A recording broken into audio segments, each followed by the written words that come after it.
Hi friends, welcome to ઈ જ્ઞાન mentor YouTube channel.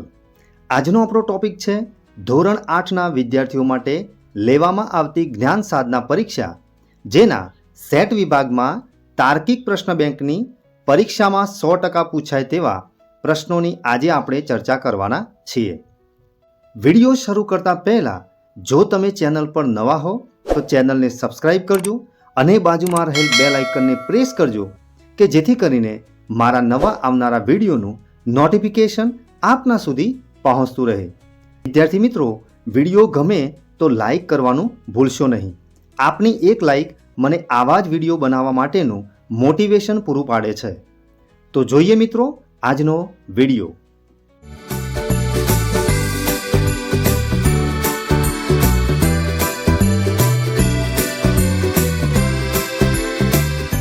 પ્રશ્ન પહેલો છે, સોડિયમ તો એ તત્વ છે, તો મીઠું શું છે? 4 ઓપ્શન આપેલા છે. એ સંયોજન, બી NaCl, સી સફેદ કે પછી ડી ખારાશ. તો આ પ્રશ્નનો સાચો જવાબ આવશે એ સંયોજન. પ્રશ્ન 2 છે, સંમતિ તો સમર્થન તો પ્રસિદ્ધિ ખાલી જગ્યા. 4 ઓપ્શન છે. એ પ્રયાસ, બી પ્રતાપ, સી પ્રવાસ કે પછી ડી પ્રખ્યાત. તો અહીંયા વિદ્યાર્થી મિત્રો આ પ્રશ્નનો સાચો ઓપ્શન આવશે ડી પ્રખ્યાત.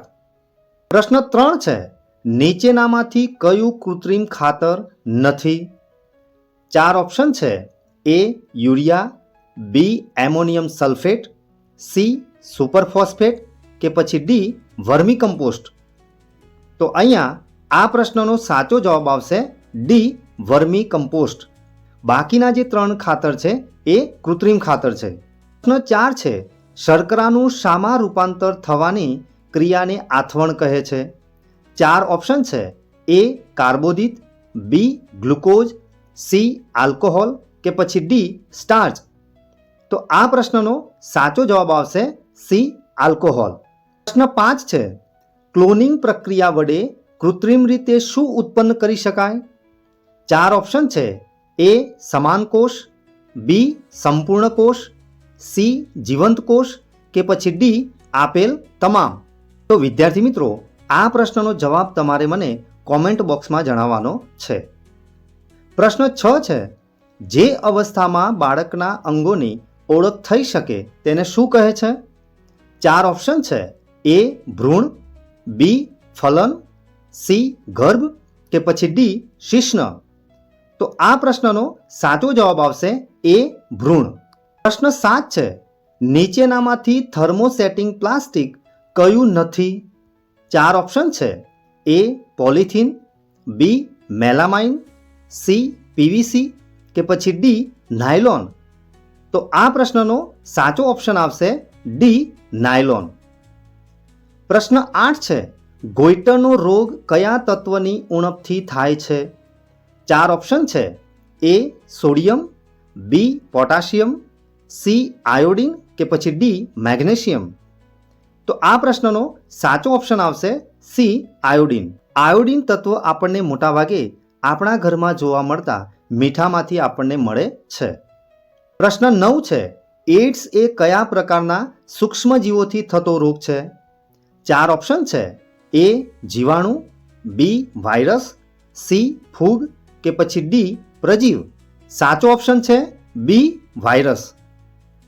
કારણ કે આ જે રોગ છે એ એક્વાયર્ડ ઇમ્યુનો ડેફિશિયન્સી સિન્ડ્રોમ નામના વાયરસથી આ પ્રકારનો જીવલેણ રોગ થતો હોય છે. પ્રશ્ન 10 છે, સ્નાયુ બળ એ કેવું બળ છે? 4 ઓપ્શન છે. એ અસંપર્ક, બી સંપર્ક, સી સ્થિત વિદ્યુત કે પછી ડી ઘર્ષણ.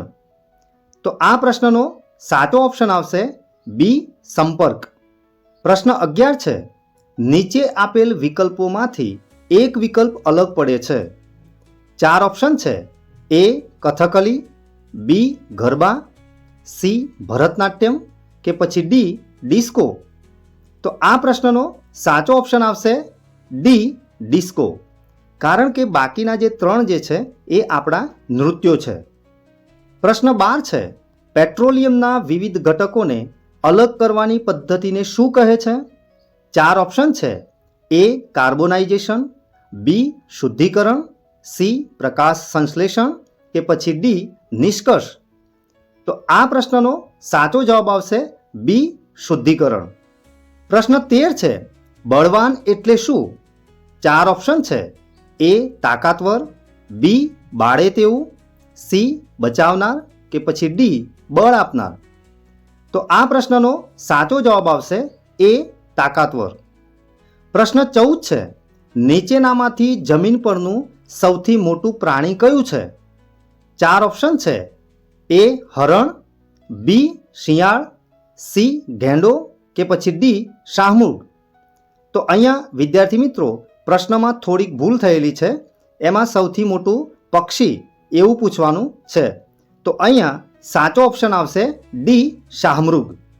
પ્રશ્ન 15 છે. ગધેડાના બચ્ચાને શું કહેવાય? 4 ઓપ્શન છે. એ વાછરડું, બી ખોલકું, સી બોતડું કે પછી ડી ગોતડું. તો આ પ્રશ્નનો સાચો જવાબ આવશે બી ખોલકું. તો વિદ્યાર્થી મિત્રો આપણે જે આ 15 પ્રશ્નોની ચર્ચા કરી એ પ્રશ્નો તમે સમજ્યા હશો. જો તમને આ વિડીયો ગમ્યો હોય તો વિડીયોને લાઈક કરજો અને શેર કરવાનું ભૂલતા નહીં. ફરી મળીશું આવા જ ઇન્ટરેસ્ટિંગ ટોપિક સાથે. ધન્યવાદ.